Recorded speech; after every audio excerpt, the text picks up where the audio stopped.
이 집을 정리하는데 정확히 1년이 걸렸습니다. 물건이 많아서가 아니었습니다. 단 하나 끝내버리지 못한 물건이 있었습니다. 그게 이 집을 1년이나 붙잡고 있었습니다. 값이 나가는 것도 아니고 누가 가져가고 싶어 할 만한 것도 아닙니다. 그냥 아주 오래된 물건이었습니다. 그런데 그걸 버리려는 순간 이상하게 손이 떨어지지 않았습니다. 마치 그 물건을 버리면 엄마를 정말 보내야 할 것 같아서요. 처음엔 이유를 몰랐습니다. 왜 하필 이 물건인지, 왜 그날 그 자리에서 멈춰 서게 되었는지, 다른 것들은 생각보다 쉽게 정리됐거든요.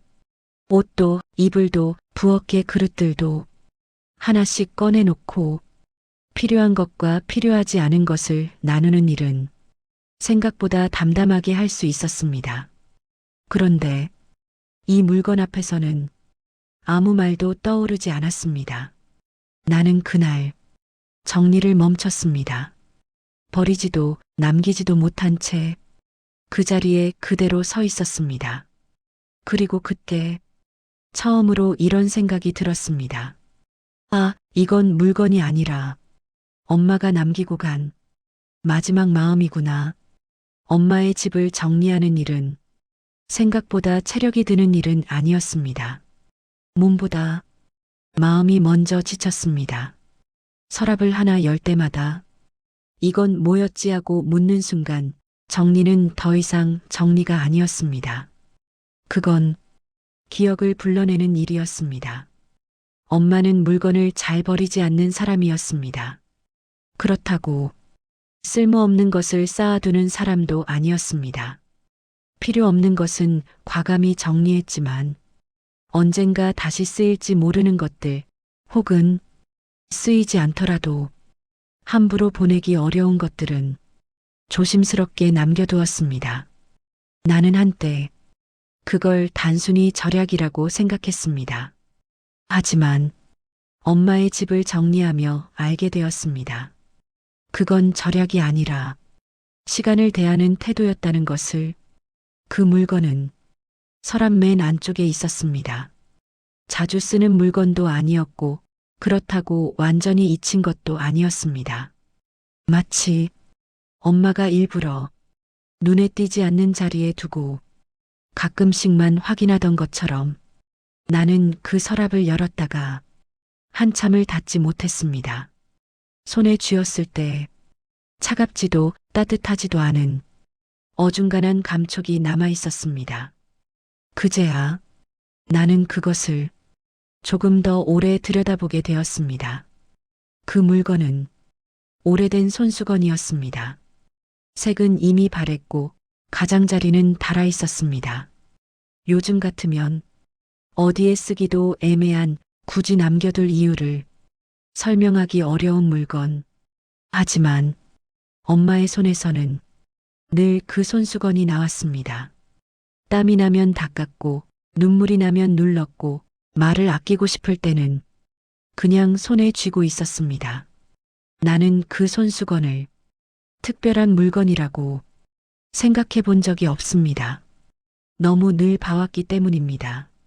특별하지 않아서 오히려 엄마 같았던 물건, 손수건을 들고 나는 한참을 서 있었습니다. 닦아야 할 것 같지도 않았고 세탁해서 다시 써야 할 것 같지도 않았고 버려야 할 것 같지도 않았습니다. 그냥 들고만 있었습니다. 이상하게도 그 순간에는 눈물이 나지 않았습니다. 대신 생각이 길어졌습니다. 이 손수건은 엄마가 쓰다 남긴 물건이 아니라 엄마가 끝내 놓지 못한 마음일지도 모른다는 생각이 들었습니다. 사람은 자기 마음보다 자기 물건을 먼저 남기고 떠납니다. 말로 다하지 못한 마음을 물건에 묻혀두고 가는 법입니다. 집을 정리하면서 나는 수없이 스스로에게 물었습니다. 이건 버려도 되지 않을까? 이쯤이면 충분하지 않을까? 대부분의 물건에는 대답이 있었습니다. 낡았다는 이유, 쓸모없다는 이유, 다시는 쓰지 않을 거라는 이유. 하지만 이 손수건 하나만은 아무 대답도 돌아오지 않았습니다. 침묵은 때로 가장 분명한 거절이 됩니다. 그래서 나는 그 손수건을 다시 서랍에 넣었습니다. 정리가 끝난 집에 그 서랍 하나만 그대로 남겨두었습니다. 마치 아직 끝나지 않은 문장을 마침표 없이 남겨둔 것처럼 사람들은 말합니다. 그래도 정리는 해야지. 언젠가는 다 버려야지. 맞는 말입니다. 하지만 정리를 해본 사람은 압니다. 정리에는 단계가 있다는 것을. 버릴 수 있는 물건이 있고, 잠시 미뤄두는 물건이 있고, 아직은 건드릴 수 없는 물건이 있습니다. 그 손수건은 나에게 그런 물건이었습니다. 그 물건을 버리지 못한 건 미련 때문이 아닙니다. 아직은 그 물건을 통해서만 엄마와 이어져 있는 나의 한 부분을 함부로 잘라낼 수 없었기 때문입니다. 어떤 기억은 정리하면 정리될 것 같지만 실은 정리할수록 더 선명해집니다. 그 손수건이 그랬습니다. 나는 그 손수건을 가끔 꺼내봅니다. 울기 위해서가 아니라 확인하기 위해서입니다. 내가 아직 엄마를 잊지 않았다는 사실을, 그리고 엄마가 나를 떠난 적 없다는 사실을. 혹시 아직 서랍 속에 끝내버리지 못한 물건 하나가 있다면 그건 잘못이 아닙니다. 아직 사랑이 남아있다는 뜻입니다. 그래서 나는 그 물건을 아직 정리하지 않았습니다. 언젠가는 그 손수건도 다른 물건들처럼 조용히 자리를 옮기게 될 것입니다. 하지만 오늘은 아닙니다. 오늘은 아직 아닙니다. 엄마의 집을 정리하며 나는 하나의 물건을 남긴 게 아니라 하나의 시간을 내 삶 속에 남겨두었습니다. 그 시간은 눈에 보이지 않지만 가끔씩 나를 멈춰 세웁니다. 그리고 멈춰선 자리에서 나는 비로소 엄마를 다시 만납니다. 정리는 있는 일이 아니라 기억과 함께 살아가는 방법을 조금씩 바꿔가는 일입니다.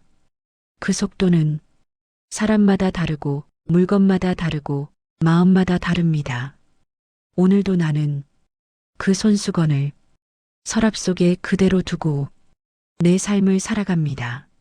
언젠가 자연스럽게 놓을 수 있을 때까지, 억지로가 아니라 조용히.